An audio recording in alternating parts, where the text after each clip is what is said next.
we inform. Religious freedom is about people of faith being able to live out their faith, live out their convictions, no matter where they are. We equip.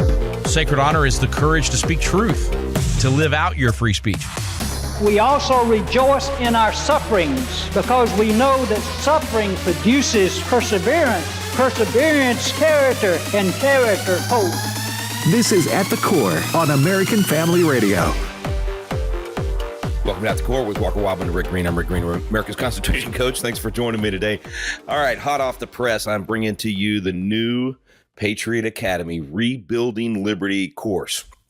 You've heard me talking about the 12 steps to recovery for the nation, how we're all going to play a part in this thing, that it all builds up to the 250th birthday of America, 250th birthday of the Declaration of Independence. That, of course, is coming up in just a little over 300 days on July 4th, 2026. And between now and then, we've got to educate Americans on why they're waving the flag, why that flag is worthy of being waved, what it is that we're actually celebrating, so that we know what we're preserving for future generations. So we've created a new course. It's a 4-week course called Rebuilding Liberty, and it accompanies my book, A Blueprint for Rebuilding Liberty Just in Time for America's 250th. So what I'm going to bring to you today is the very first week of that course. It's a 4-week course that's a little less than an hour each week, anywhere from 45 minutes to an hour each week. And then the most important thing is that you sit around with friends and family and talk about it. So in other words, you don't do the class by yourself. You host the class in your home or your church and get people together, watch the video, and then talk about how to take the action steps. Every week, we'll be talking action steps. So let's jump in. I'm going to share with you that first week of Rebuilding Liberty. The purpose of this course is to make sure that they know why that flag is worthy of being waved. Wherever you are watching from, we're not rebuilding a structure without giving the right foundation. And our burden should be to transform a moment into a movement. The entire globe is moving towards the right. Recommend this edition of the Bible to the inhabitants of the United States. I thought our founding fathers were a bunch of atheists, agnostics, and deists who wanted a secular public square, who didn't want the Bible in schools. Fight like it's your last breath. But know this, the truth is over the facts, that God's not giving you a spirit of fear, but a power, love, and a sound mind. What do I want my legacy to be on the way out?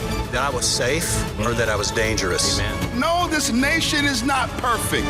I'll take America for any other country or nation on the face of this planet. How about you?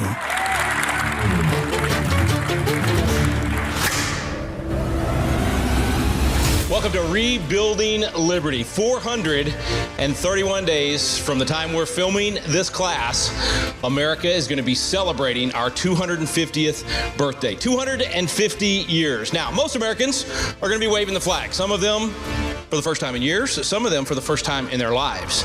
The purpose of this course is to make sure that they know why that flag is worthy of being waved.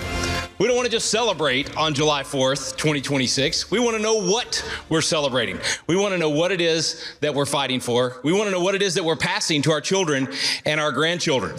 And we've gotten pretty close to losing what Ronald Reagan called informed patriotism. See, it's not enough just to have a renewed patriotism and wave the flag. We got to have informed patriotism, understanding who we are and what we're about. And so Rebuilding Liberty is about educating the nation, not just waiting for the 250th so that we can have a bunch of hot dogs and celebrations, which we plan to do, but to have a celebration that's based on an understanding of who we are.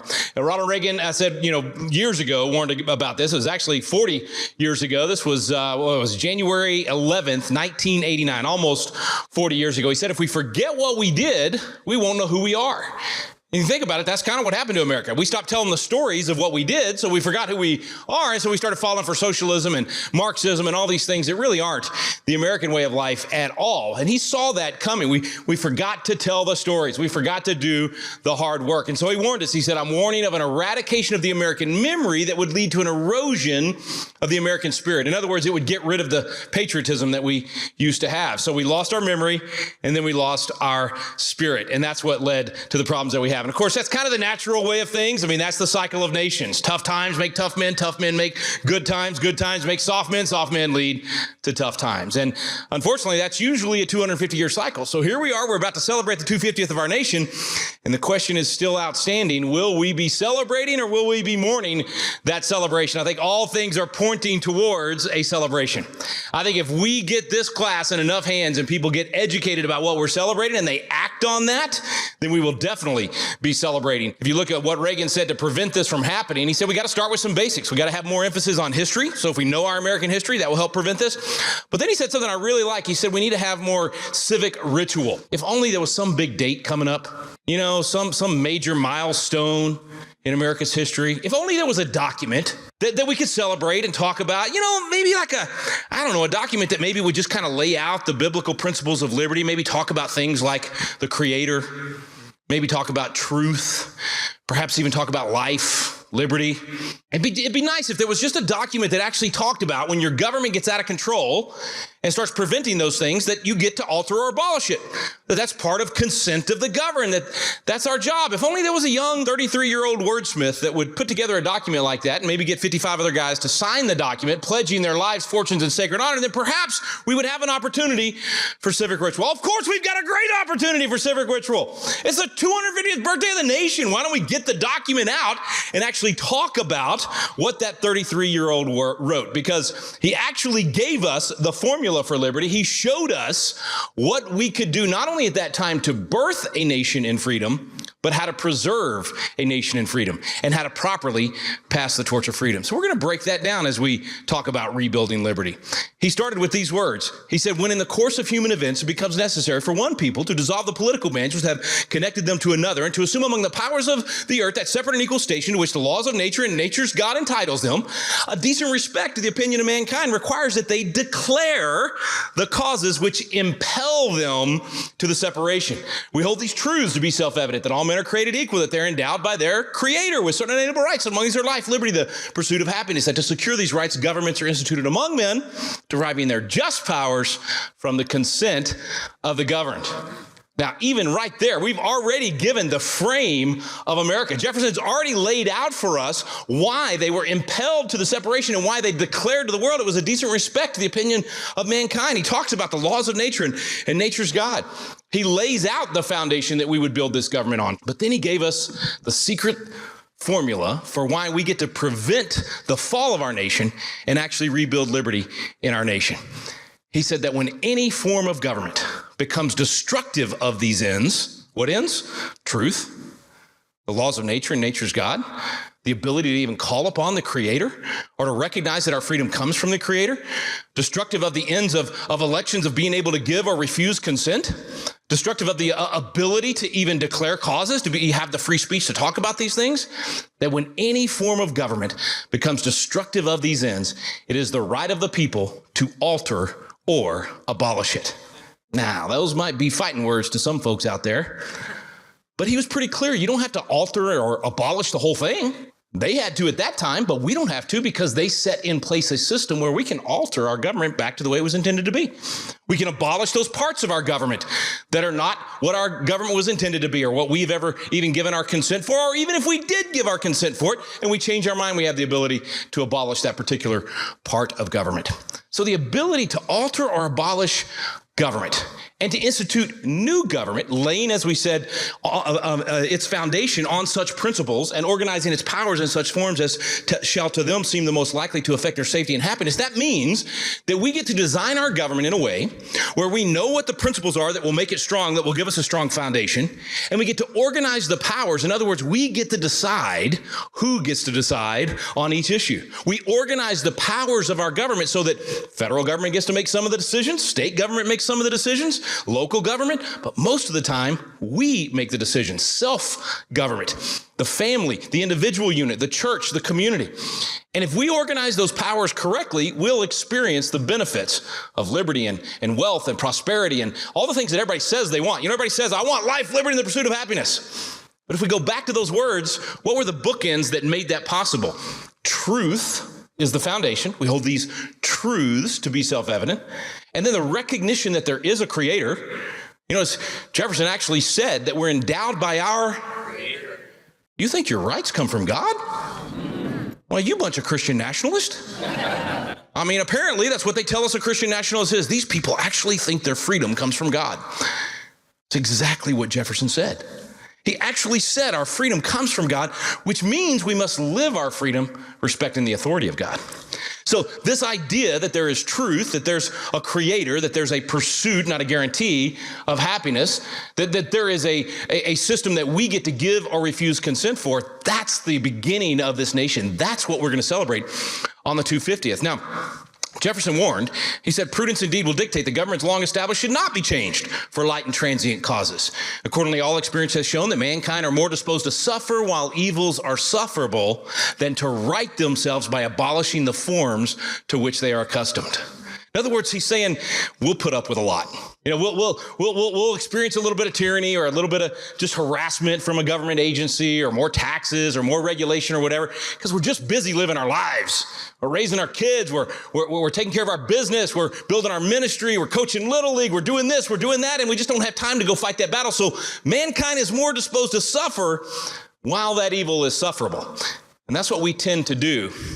Then Jefferson said something I think we kind of reached the brink on a couple of years ago. He said, but when a long train of abuses and usurpations pursuing inevitably the same object evinces a design to reduce them under absolute despotism, it is their right, it is their duty to throw off such government and institute new guards for their future security. I kind of reached that point myself. How about you? Yeah.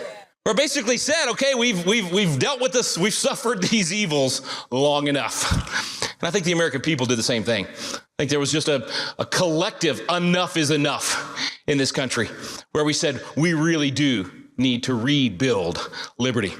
That it's time for us to actually think about what kind of society we want to live in. Because we had freedom for so long, we got spoiled, right? We enjoyed it. We just kind of got lazy. We got fat and happy, right? And we're just enjoying all these things. And we weren't having to think about what are the inputs that actually produce the outputs that we want.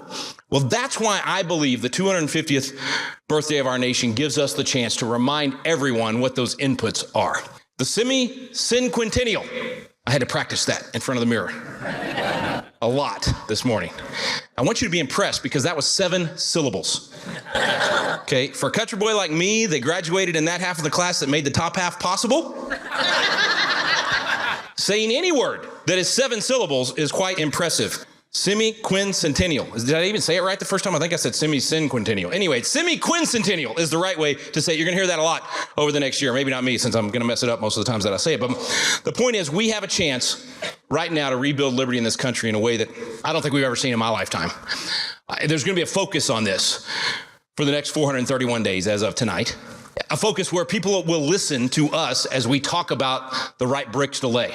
I've been fortunate enough to work with David and Tim Barton and Wall Builders for a couple of decades now, and the name of their organization is Wall Builders. And I thought for these last 2 decades, we were rebuilding the walls. Turns out we've been in the 2nd chapter of Nehemiah, convincing the king to let us go rebuild the walls. The American people, of course, being the king in America. And I think they're ready.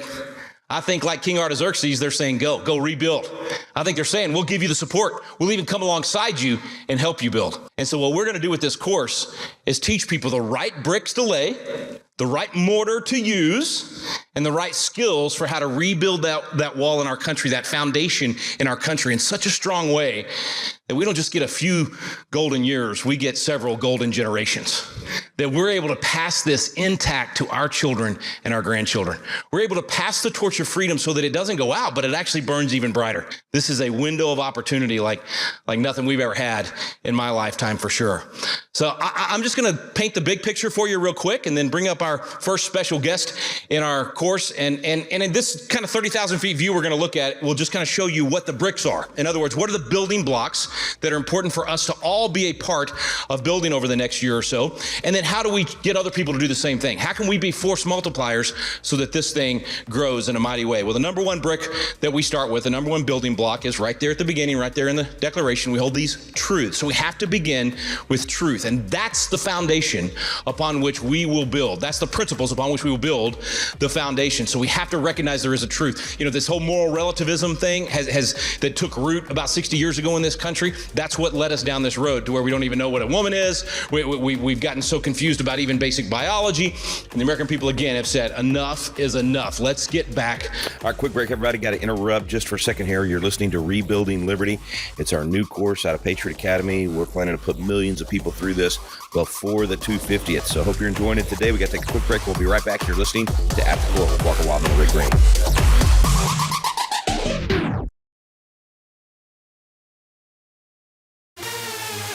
At the Core podcasts are available at afr.net. Now, back to At the Core on American Family Radio.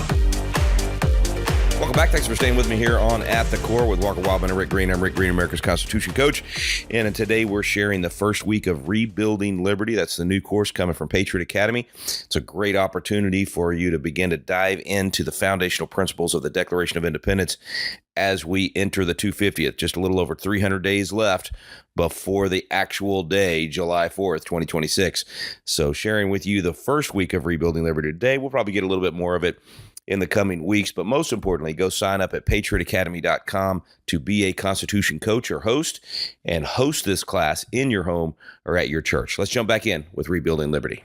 And the American people, again, have said, enough is enough. Let's get back to truth. Well, we have the truth. Now we got to spread the truth. We got to speak that truth and teach as many people as we possibly can about that truth. Second brick we're going to really spend a lot of time on is, of course, the Creator. The fact that God's not just in the equation. That's the only reason our equation works. And, of course, we see references to this throughout our declaration that we'll be celebrating. Laws of nature, nature's God. The fact that all men are created equal. We're endowed by our Creator. So we'll spend time on that, and we'll talk about the importance of that and how we play that out. And then, of course, I already mentioned pursuit of happiness. That's a third brick. And that's the free enterprise system. It's so important for us to recognize free enterprise works. I mean, all you got to do is look in history. And every time that you move towards socialism, you destroy a country. It does not work. It has never worked. Socialism, Marxism, whatever ism name you want to give to it, it destroys a culture. And we've got to get back to having some faith and some belief in Adam Smith's invisible hand, the fact that all of us making individual decisions will produce a better result than some government control of our land or our products or our pricing or our labor or any of those things. Government should have nothing to do with any of those things. So we've got to restore that pursuit of happiness. Consent of the governed. We've got to equip ourselves once again to say, I'm in charge.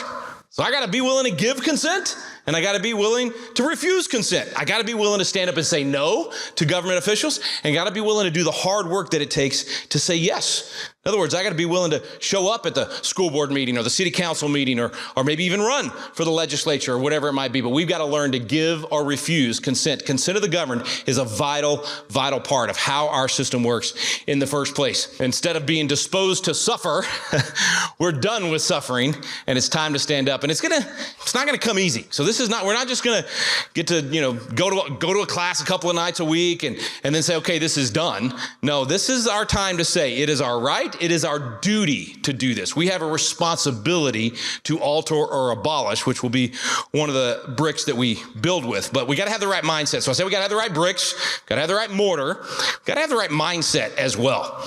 And building can be, a little risky. Being willing to stand up and speak the truth can be risky to our reputation, maybe even to our job. But we got to stop playing it safe in this country. We've bought into this safetyism idea that somehow if we play it safe, that we'll be able to continue to be free. If you value your safety more than your liberty, if you're willing to give up your liberty for safety, then you deserve neither liberty or safety. And so we got to stop just loving this safetyism thing and always trying to play it safe. That's nothing about the American dream that happened because we played it safe. It's because people were willing to risk.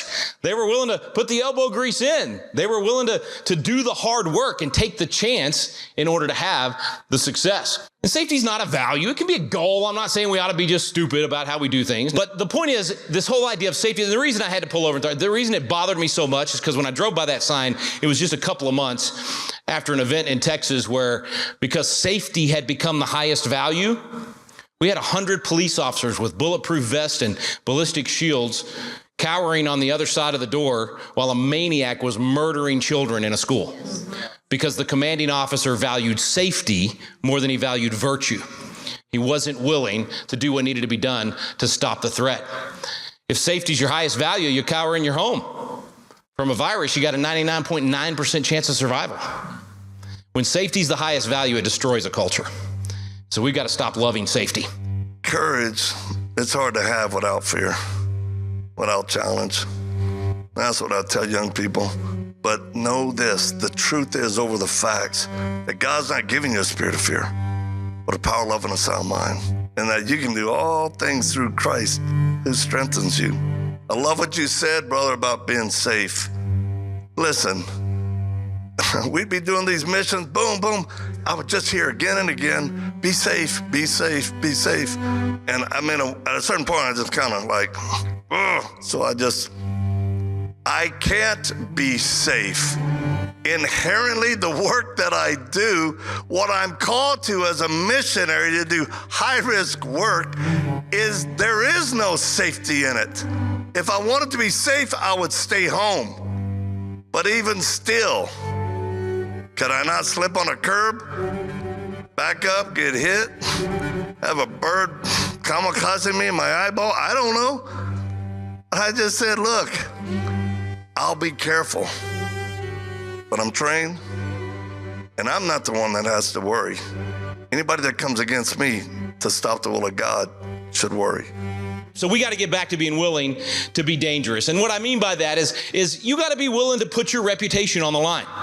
That's the kind of dangerous I'm talking about. You got to be willing to stand up in your community and give or refuse consent and no longer play it safe. Oh, I just want to be nice. I just want everybody to like me. It ain't going to work, folks. You're going to be passing tyranny to your children instead of passing liberty to your children. We got to be willing to be dangerous if we're going to save this country. All right, a couple more bricks and then we'll bring up our guest for tonight.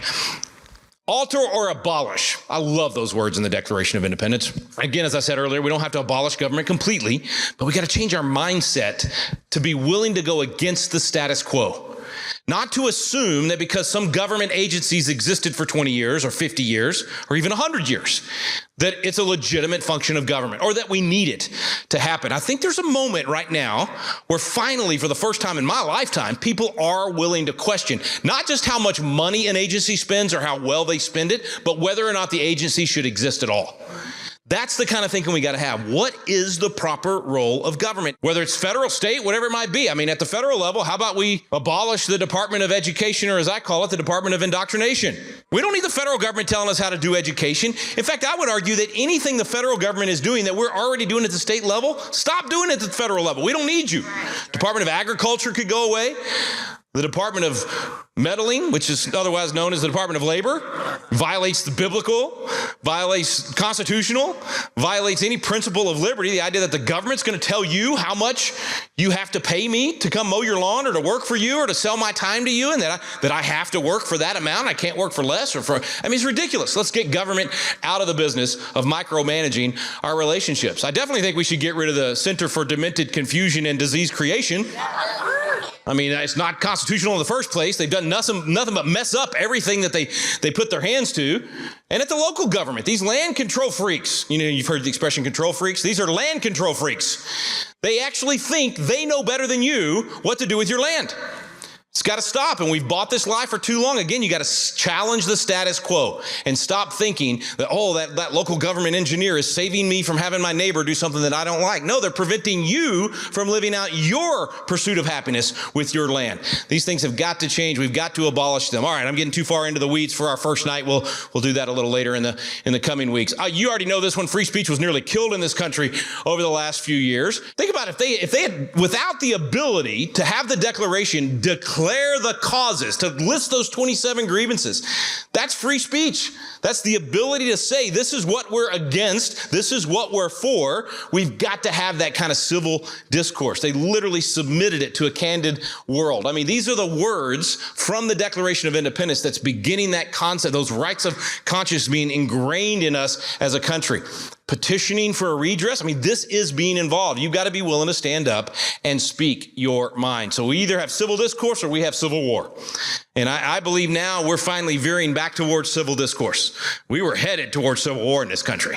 And now we finally started embracing free speech. We've got people that are willing to sit down together that are very different. Let's have those conversations and talk about why we disagree. Okay, 2 more bricks. Life and liberty absolutely require blind equal justice. That's biblical justice. Biblical justice says neither Jew nor Greek, neither rich nor poor. Right? We don't treat people different in the courtroom because they belong to a particular political party. or because they protested with a particular group.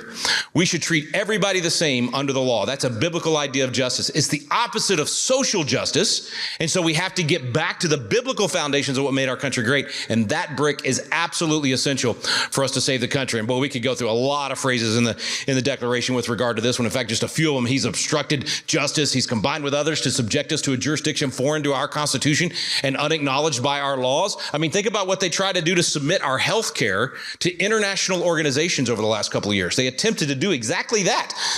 Submit us or subject us to a jurisdiction foreign to our Constitution and unacknowledged by our laws. Jefferson's so good. Listen to what he said. Giving his assent to their acts of pretended legislation. I mean, that's what it would have been had we allowed that to happen. Thankfully, it was stopped. But, depriving trial by jury. I mean, all of those examples in the Declaration of Independence, there's so many of them that have happened in just the last few years. The last brick, patriotism. This is such an important piece of what makes a nation strong. And like we said, it was dying. I mean, just like Reagan warned, it was dying in our country, and it's on the comeback. So we want to teach a patriotism that is informed. We want to put literally 4 million more people through our Constitution classes. We've already put 1 million through our classes. But if we're going to make this thing happen, if we're going to restore patriotism in our country, if we're going to rebuild liberty, there's your metrics right there. We need 5 million informed patriots. That's 3% of the presidential voting population. That's enough to push the whole nation the right direction. We've already done 1 million of them, so we only need 4 million more. We need 100,000 Constitution coaches and hosts. That's people just like you, inviting people over to your living room or your church or wherever it might be and doing this class. We've already got 30,175 of those. 10,000 candidates. We've already got hundreds and hundreds of candidates, people that have gone through our courses and now are serving in Congress. We got about a dozen that are serving in Congress that have been through our classes. We've got state legislatures all over the country. We got hundreds of school board members and city council members and county commissioners. We need 10,000. And then this may sound like a big number to you, but here's our goal with Rebuilding Liberty. 5,000 celebrations on July 4th, 2026. Now that may sound like a lot to you. There's 20,000 communities, according to the Census Bureau, that have 500 or more people. 20,000. So we're only talking about getting 25% of them to have some sort of celebration on July 4th, 2026. That wouldn't even get you in the Hall of Fame in baseball if you were only batting 250. Okay, but we're going to do it. We're going to get at least 25. So I don't want to hear any, like the 10 spies that came back from any whiners out there saying, Rick, that's too much. It's too hard. The giants are too big. The cities are too fortified. None of that junk. We're going to get this done. God has given us the land. Let's go take the land. We need to be like Joshua and Caleb. That's what it's going to take to do things this big. So here's what we're asking you to do, okay? Not just us as a whole across the nation. I'm asking everybody in this room, everybody watching this video, everybody that goes through this class to do 2-2-2, okay? 2 hours a week of your life, 2% of your fortune, and 2 times a week that you put your sacred honor on the line. So 2 hours a week is enough for you to host one of these classes or to go knock on doors or to go speak to the school board or whatever you figure out. We'll talk in a later class about the 12 steps to recovery. Yes, this is a recovery program. All right. We're going to talk about those 12 steps in a later class. You don't have to. Here's the difference between a personal recovery program and this 12-step program. You only got to do one of the steps. You don't have to do all 12. Okay. But you pick one of those and you spend 2 hours a week working on it. You invest 2% of your fortune into that cause. Maybe you give that much to a school board candidate, or you invest that much in your own campaign, or maybe you give it to Patriot Academy. That'd be great. Perhaps you give it to Wall Builders or to the Moms for Liberty or Moms for America, or whatever group you might be doing this class with. But 2% is nothing, folks. Come on. Every single one of us, I don't care what your income level is, you can take that amount and at least do $17.76 a month to Patriot Academy or to another organization. We're not the only ones doing good work. There's a lot of good groups out there. Give more to your church so that they can be the epicenter of your community. 2% of your fortune invested into freedom. And then 2 times a week, putting your name on the line. Being willing to post publicly about something that's going on with this Rebuilding Liberty effort. Maybe you expose something that's happened in your community. Maybe you just share one of our posts at Patriot Academy, or share the post of the group that's hosting this class for you. But somehow, some way, you help get the word out there. So 2. Okay, I told you we'll do the 12 steps to recovery on a different night, but I will tell you it breaks down as 3 steps to restore civic literacy, 3 steps to restore religious liberty and a God consciousness, and 6 steps to restore limited government. You'll have to make sure you come back next week and a few weeks after that to find out more about it. I'll play this and then we will have our special guest up. This one is one of the steps. It's actually everybody going through this course, then turning around and being a Constitution host or a Constitution coach Anybody can do it. You don't have to have any experience. You don't have to know anything about the Declaration of the Constitution. You just put the videos in. You do the power play, man. You turn the power on, you hit play, and you let David Barton and Tim Barton and all the other folks do the teaching for you. Take a look at this, and you'll see how easy it is to restore liberty in your community. Everyone has something they're fighting for. Your family, your country. Today, those things are under attack by tyrannical government. But what if I told you there's a way to fight back? The Patriot Academy Constitution Coach Program is training hundreds of thousands of Americans all across this country on their constitutional rights and our founding principles. Your coach program is just people like me. It's just average people and willing to learn together about our founding documents. The Constitution Coach Program was a great opportunity to get people together to awaken their memory of who they are as Americans, to have them rendezvous with their founding fathers and our history, and to awaken that 1776 DNA that's in all of us as Americans. If we don't know our rights, a tyrannical government will always abuse them. The Coach Program is a way for people to serve their country by educating everyone in their sphere, everyone they come in contact with, about the Constitution and the founding documents. Through Patriot Academy's Constitution courses, you can learn what our constitutional rights are and where those rights come from. What a fun way to save the Republic is just to listen to these videos and to have classes with like-minded people. America needs you to take a stand for truth, to learn the formula that created the greatest nation in history. I think as humans, it's in us. We're designed to want to help people, to serve and to love, and I think this is the best way to do it. And the best news? Becoming a coach is absolutely free. But if freedom in America is going to live on, there must be enough of us that understand our rights, how to protect them, and pass freedom on to future generations. We need you. Hang in there, folks. Got to take a quick break. You're listening to the Rebuilding Liberty course here on At the Core.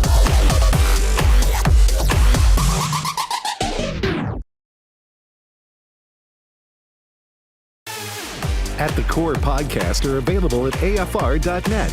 Now, back to At the Core on American Family Radio. Welcome back to At the Core with Walker Wildman and Rick Green. Thanks for staying with me today.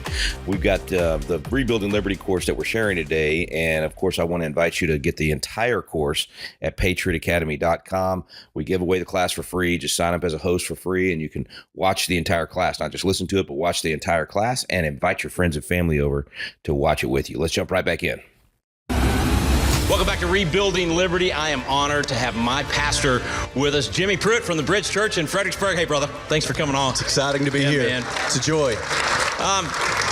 First of all, I'm so glad we live in Fredericksburg and the Patriot Academy is being built here and that we get to go to your church. You and Annette have become great friends and just great examples for how to engage the culture. You know, where the Spirit of the Lord is, there is liberty. And we're going to rebuild liberty. We need the Spirit of the Lord to do that. Absolutely. How did you get so fired up about impacting the culture? I mean, most pastors don't. And you've told me you didn't used to be so engaged in what was going on in the culture. Something happened.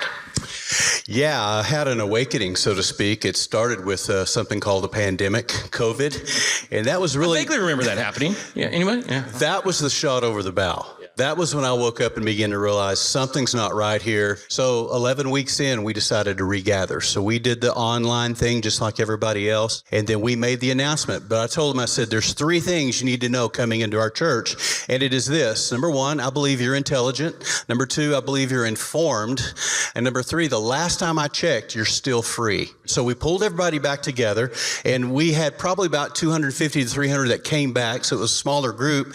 And we had said, no one can touch each other. No meet and greet, no hugging, no high fives. That's hard for church people, man. Well, it didn't go as planned. So everybody walks in the door and it turned into a mosh pit. I mean, people were like, And me and my staff are on the platform going, we just had a major super spreader. I mean, we're going to be written up, we're going to make the news in the wrong way.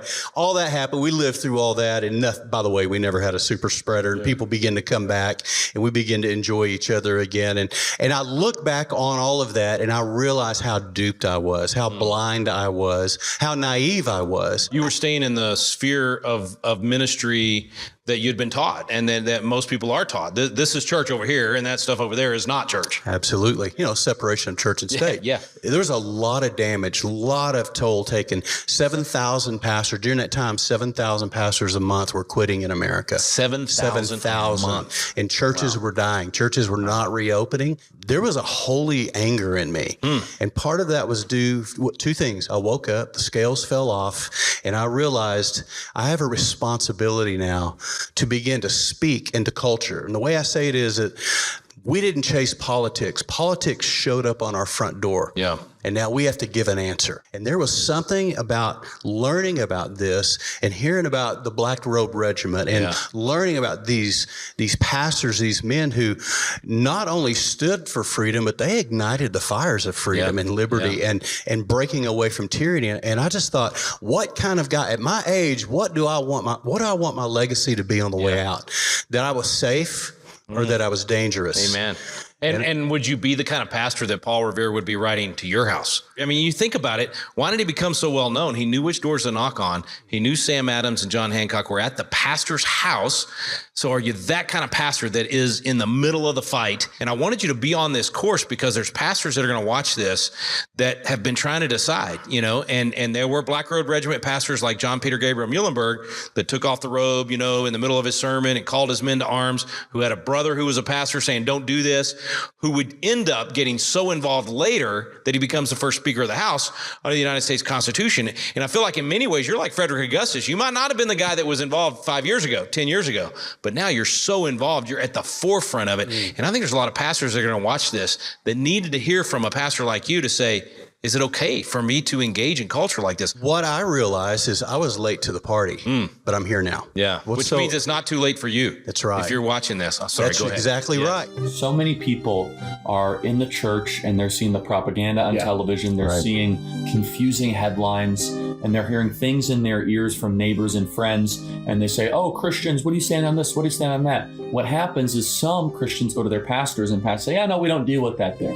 Pastors and churches are the most trusted source for direction, for morality, for guidance. And so we believe, Rob and I, and with Turning Point Faith and Patriot Academy in this beautiful partnership, that we want to equip all of you to have those answers. And guess what? If you have questions, that's what this is all about. Yeah. You say, hey, I heard that the founding fathers were deists. Let's find out if that's true. That's right. So what I found out was that our people were just waiting on me. They were like, they were ready to go. And when I began to, I thought I was taking a chance, right? I preached a sermon called We Don't Lean, We Stand, and I listed 11 things we stand for. And the whole church stood up, and I'm like, what is going on here? I thought people would be bolting for the door. They weren't. They were standing up saying, we're standing too. We will fight too. I say it over and over that America doesn't have a political problem. We have a spiritual problem. We have a heart problem. And so my message to pastors is get in the arena. Get it? Why did we sign up to do this anyway? Did we sign up to be saved? Did we say yes to Jesus because we thought it was going to be a great way to make a living and it's going to be glamorous and glorious and fun all the time? And no, we got into this because we said yes. Yeah. So I tell pastors, look, stop being afraid. You didn't sign up for this thing to be safe. You didn't sign up just so you could get the t-shirt or the collar or the degree. You signed up to make a difference, to be a change agent in the world, whatever the cost. That's what I hear from you right now. You're saying, absolutely, whatever the cost is, I'm going to stand up. I'm going to speak truth and let the chips fall where they may. Before we close this part, you started doing something that used to be a common practice in churches. Pastors would hit whatever the cultural issues were from the pulpit. So they would basically say, this stuff's going on. Here's what the Bible says about it, or here's how we should approach it as believers. And you've been taking, 3, 5, 10 minutes, whatever it is, at the beginning of each sermon to basically say, okay, look, here's what happened last week, guys. Here's how we need to look at it. That's very unusual today. How does I know I love it, and I hear people cheering at church. I mean, is your sense that if more pastors would do that, number one, they're congregation would be better informed, but they would actually be coming to get a biblical perspective on what happened last week. And that's a healthy thing for us. Yeah, and that's the idea of having a biblical worldview. And so part of my responsibility as a teacher, pastor teacher, is to equip the saints for the work of ministry, work of service, all the Ephesians 4 things. The responsibility in the pastors for the first 200 plus years, that's what they did. They equipped the saints. They taught them what was going on through the lens of the Bible, through the lens of Scripture. And as I began to study these pastors and what they did and how they ignited the fires of revolution and all that, then I realized I have a responsibility to do that. I can't just ignore what historically has been done, and I can't stand in front of my church and say, hey, we need to go fight the good fight, be salt and light, unless I also am doing that myself. What that requires of me, though, you got to do homework every week. I got to stay informed. Yeah, I have to know what's going on. I would rather get up and spend time to do that than not, and drive out of the parking lot thinking I failed my people because I did not give them a perspective from the Bible on a particular topic. That's relevant to their lives. It is, and it's made it an ecclesia. I mean, it really has. That is, we in our first course, Biblical Citizenship in Modern America, Rob McCoy talks about that and the importance of a church being that. Aristotle said politics is the highest form of community. It combines morality with sociability. But you want to go biblical? Let's do that. Let's just bypass Aristotle. Let's go to Matthew 16:18. Jesus is with his disciples up at Caesarea Philippi at the headwaters of the Jordan. He turns to them, he says, who do men say that I am? They say, some say you're John the Baptist, others say you're Jeremiah. And Jesus says, yes, but who do you say that I am? And Peter says, you're the Christ, the Son of the living God. He says, blessed are you, Simon Bar-Jonah, for flesh and blood has not revealed this to you, but my Father in heaven. And this is where our Catholic brothers and sisters get the papal authority, but it goes really deep. He says, blessed are you, Simon Bar-Jonah, for flesh and blood has not revealed this to you, but my Father in heaven. Upon this rock, this testimony, I will build my... Now they know. They know. See, I would have said church. Most people would say church. They said ecclesia. You would have said church, but this is what you call an educated ecclesia.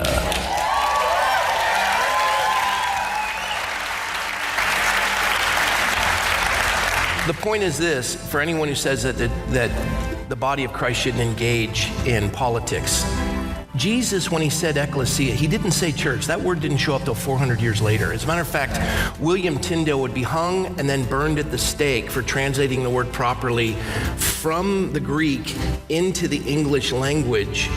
And the word he put was assembly and the translation of ecclesia, because Jesus co-opted a secular term.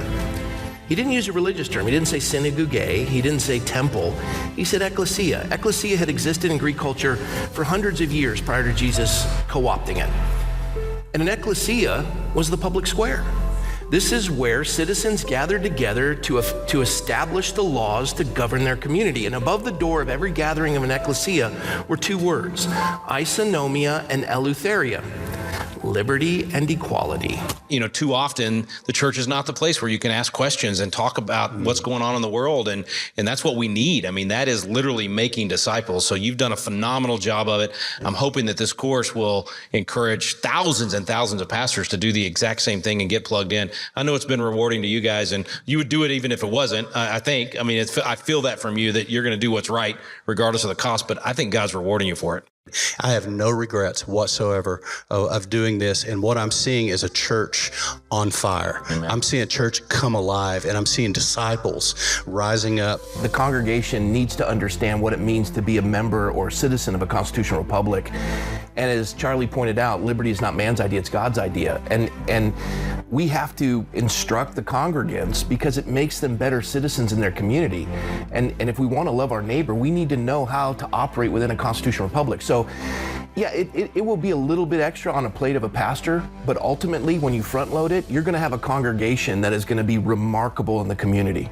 And I'm seeing our people involved in civil government, city government, they're in all of it now. Schools, standing up and being bold in schools, rescuing and helping J6ers get transitioned back into life. I mean, we're seeing people get redeemed. Yeah. And isn't that what the gospel's about? Sounds like what the church is Sounds supposed like to do, it, right? Sounds like actually being salt and light, bringing out the best flavor in the culture, dispelling the darkness. God bless you, man. Keep up the great work. I'm thrilled to be a part of your church, thrilled to see what's happening, not only here in Fredericksburg, but all over the country.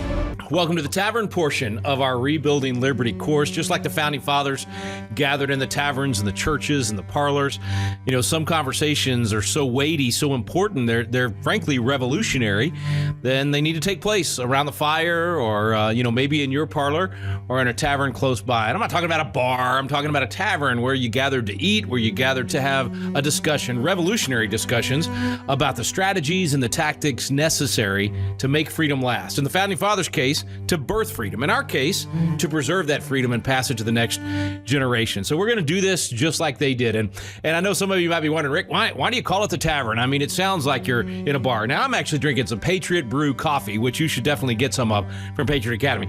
But think about some of the taverns in the founding era. The Green Dragon Tavern. I mean, that's the place that was frequented by Paul Revere and John Hancock and all the rest. That's where they overheard the plans to attack at Lexington and Concord and sent Paul Revere on his midnight ride. What about Buckman Tavern? Right there at Lexington. Basically right outside Pastor Jonas Clark's house, right there on the Lexington Green. I mean, that's the place that they had to go rescue John Hancock's papers right before the British were marching onto the field. Places like Fraunces Tavern in New York. And that's the place where George Washington bid farewell to his officers, where not a dry eye was in the room. I think one of my favorites is Golden Fleece Tavern in Dover, Delaware. That's where the Constitution was ratified. That's why Delaware is known as the first state, because they were the first to ratify the Constitution. It was done in a tavern, the Golden Fleece Tavern. And then I just went a few weeks ago with two of my kiddos. We actually had a little riding retreat in Colonial Williamsburg. Really neat place to go visit. And Christiana Campbell's Tavern is still in operation there. It was George Washington's favorite place to go. I think he ate there something like 86 times. So get you some shepherd's pie, get you some Patriot Brew coffee, and gather around each week in class. We're going to have a discussion right here in the tavern about the strategies and the tactics, really the action items. Think of it that way. We'll spend about 5 minutes, maybe 10 minutes each week sitting right here in the tavern talking about what we're going to do with what we learned tonight. And this first week, we're really talking about bringing the Declaration back. It's what we'll do throughout the 250th, teaching the Declaration of Independence, taking the principles out of the Declaration, and talking about how that's the foundation of the country. It came from the biblical foundations. And so if we're going to raise civic literacy in our country, we've got to teach the Declaration. So the first 3 steps that we're going to talk about this week, they all help to raise civic literacy by teaching Declaration principles in the culture. Remember, I said tonight we're going to have 12 steps, our 12-step recovery program, and you only got to do 1 or 2 of them. So this week, let me throw out 3 options for you. Number 1, host a Rebuild Liberty class. You can sign up today for free at patriotacademy.com. You get all the videos, everything you need to be able to host a class. Number 2, I want you to start planning now for the 250th celebration in your community. Either join with some other people in your community or start it yourself, but start thinking about what you're going to do for July 4th, 2026. Plan that 250th celebration. So number 1, host a Rebuild Liberty class. Number 2, think about hosting a 250th celebration. And number 3, get the Constitution back into your local schools. You can do that a couple of ways. And if you go to our website, patriotacademy.com, we'll have more of this in detail, or you can do it in your workbook and in the blueprint for Rebuilding Liberty. But number 1, Constitution Day.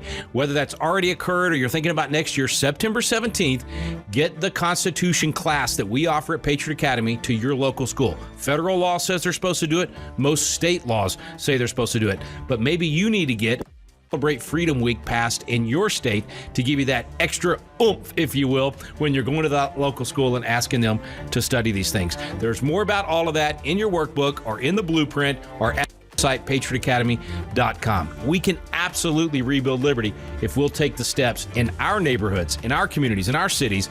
We can get this done. So pick one of those 3 steps and take it this week. Start your Rebuild Liberty class. Start planning a 250th celebration. Find out what you can do to get the Constitution in your local schools. One of those. Well, that's it, folks. Out of time for today. You can get the full course of Rebuilding Liberty